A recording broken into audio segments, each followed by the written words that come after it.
शेयरों की बात करते हैं क्योंकि मार्केट में भी आईटी शेयरों में रौनक है, खासतौर से मिड कैप आईटी। इसकी वजह कुछ कुछ स्टॉक्स पर ब्रोकरेजेस की बुलिश रिपोर्ट।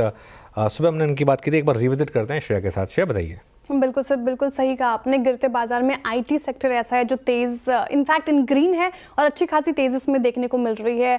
0.25% के करीब तेज होकर आईटी इंडेक्स काम कर रहा है। लेकिन कुछ स्टॉक्स पर नजर डालते हैं जहाँ पे अच्छी तेजी देखने को मिल रही है। आपको दिखेंगे परसिस्टेंट और वो तमाम stocks, LTI Mindtree, LTTS, tech Mahindra जैसे स्टॉक्स जिसमें अच्छी तेजी देखने को मिल रही है। लेकिन टेक महिंद्रा और परसिस्टेंट की बात आज करते हैं।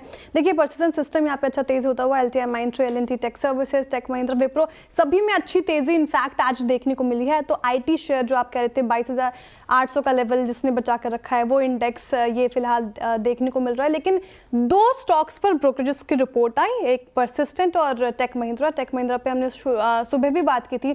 CLSA की रिपोर्ट आई थी, वहाँ पे आउट परफॉर्म की कॉल दी है। टारगेट प्राइस 2030 का रख दिया है, तो वहाँ पे 70% का अपसाइड पोटेंशियल दिखने को मिल रहा है। साथ ही परसिस्टेंट में JP मॉर्गन की रिपोर्ट आई है, वहाँ पे आउट परफॉर्म की कॉल दी है और टारगेट प्राइस वहाँ पे भी अच्छा खासा बढ़ा दिया है। 7,200 का लक्ष्य रख दिया है JP मॉर्गन ने परसिस्टेंट पर।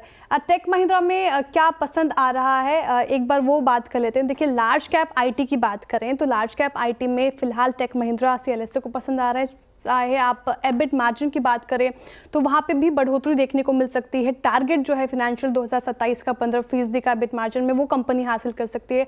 Q3 के नतीजे CLSA को पसंद आए हैं। इसके अलावा आप देखें तो फिनेंशियल ईयर 2027 में रेवेन्यू ग्रोथ में भी इंडस्ट्री बेहतर कर सकती है, CLSA ने अंडरलाइन की है। और कई सारे इनिशिएटिव्स लिए हैं CLSA ने, जिससे ऑर्डर बुक जो है वो कंपनी की मजबूत हुई है, तो एक पॉजिटिव ट्रिगर है।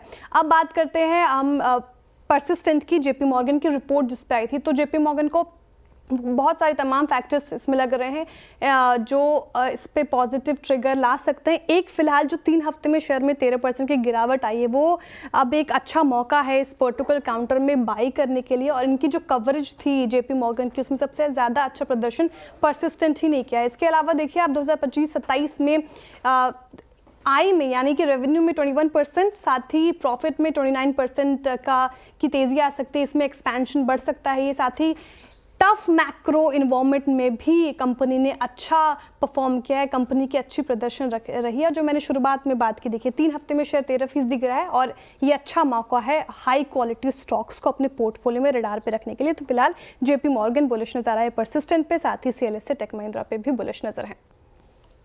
ओके तो JP मॉर्गन की रिपोर्ट मयूरेश जी आपने सुना ही होगा, अभी श्रेया ने पूरी की पूरी व्याख्या करी इस रिपोर्ट की।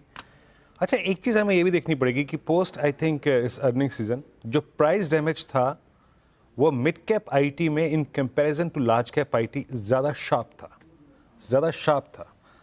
तो अगर आपको इस रिपोर्ट में कुछ भी प्रभावित कर रहा है और आप बाइंग के इच्छुक हैं, तो आपकी प्रेफर्ड बाय कॉल्स क्या होंगी? क्या आपका झुकाव मिड कैप आईटी में जिस प्रकार का प्राइस डैमेज हुआ उसके बाद? Mayuresh ji, you are absolutely right Veeru ji. और अगर हम प्राइस एक्शन भी देखें तो पिछले 2 या 3 वर्षों में mid cap IT has out perform large cap IT में सिग्निफिकेंट मार्जिन। वैल्यूएशंस भी अच्छे खासे महंगे हुए थे।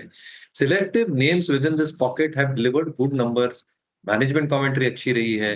जो मैनेजमेंट आउटलुक है स्पेसिफिकली रेवेन्यू ग्रोथ को लेके, ऑर्डर विन्स को लेके, एबिट मार्जिन्स को लेके, and basically I think utilization level, I think ये जो 4 पैरामीटर्स होते हैं मिड कैप आईटी कंपनीज या आईटी क्षेत्र के लिए, ये प्रॉब्ली राइट स्पेस में है। और इसलिए मुझे लगता है I think selectively within mid cap IT कुछ स्टॉक्स आउट परफॉर्म करने चाहिए।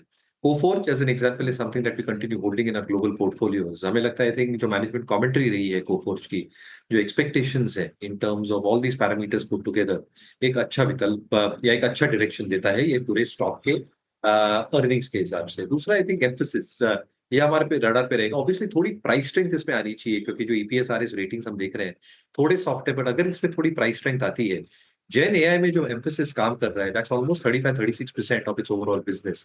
मैनेजमेंट का ये मानना है कि ओवर द नेक्स्ट 3 और 4 क्वार्टर्स ये 50% के ऊपर इसको लेके जाएंगे। And this part of the business is the business जहाँ पे margins, revenue visibility, revenue exclusivity काफी अच्छी रह सकती है। और मुझे लगता है they are one of the pioneers in terms of having a substantial chunk coming from the generative AI stack. तो आई थिंक ये 1-2 स्टॉक्स है जो हमारे